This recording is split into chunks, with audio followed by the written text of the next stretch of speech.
लेकिन अभी बीच में ही हमारे पास ये रिपोर्ट आ गई है इन्वेस्टिगेशन में, ये भारतीय जनता पार्टी हो या आरएसएस के हो, उनके जो ट्रेनिंग कैंप है वो हिंदू टेररिज्म बढ़ाने का काम देख रहे हैं। इस पर भी हमारी बड़ी कड़ी नजर है।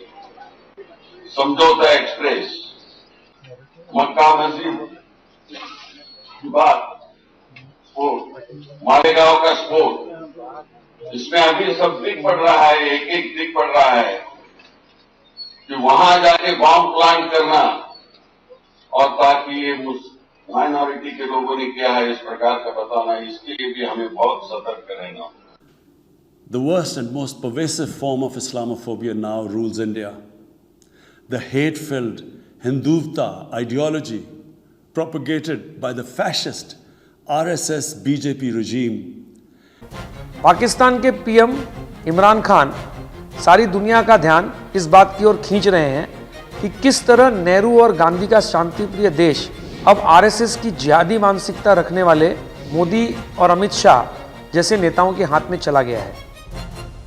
जो आरएसएस है वो 1925 में बनी, बीजेपी तो भी बनी है, तो नरेंद्र मोदी भी आरएसएस के लाइफ मेंबर रह चुके हैं। और आरएसएस के जो शुरू में लोग थे, जो इनके फाउंडिंग फादर्स थे, ये सारे ये फैशिस्ट आइडियोलॉजीज में मानते थे, रेसिस्ट आइडियोलॉजीज में मानते थे।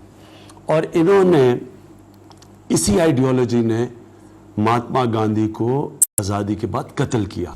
हम भारतीयों के लिए भी ये चिंता का विषय है और आपके और मेरे लिए ये समझना जरूरी है कि इस जिहादी मानसिकता का संगठन आरएसएस किस तरह से काम करता है। इस तरह के संगठन के ऑपरेट करने के 3 या 4 मॉड्यूल्स होते हैं: training camps, sleeper cells, infiltrating the civil society by missionaries and brain washing them, commit the acts of terror to boost the morale of the cadre and terrify the society. अब बात करते हैं training camps की।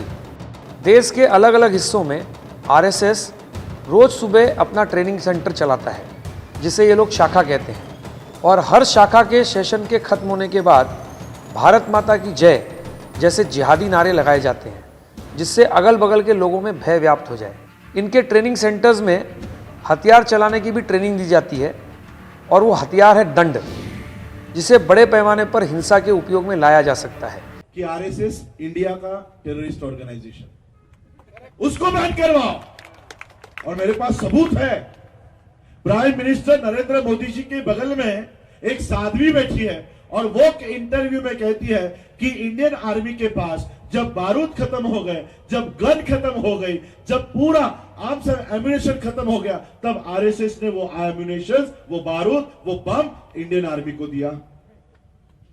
इसका मतलब RSS के पास इतना बम कहां पर है, इतना दारू गोला कहां से आया, इतनी गोलियां कहां से आई, इतने बंदूकें कहां से आए।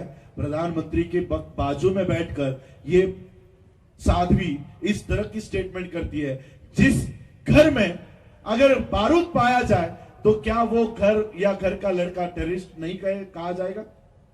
तो जिस संगठन के पास इतना बारूद है तो क्या वो संगठन आतंकवादी संगठन नहीं है?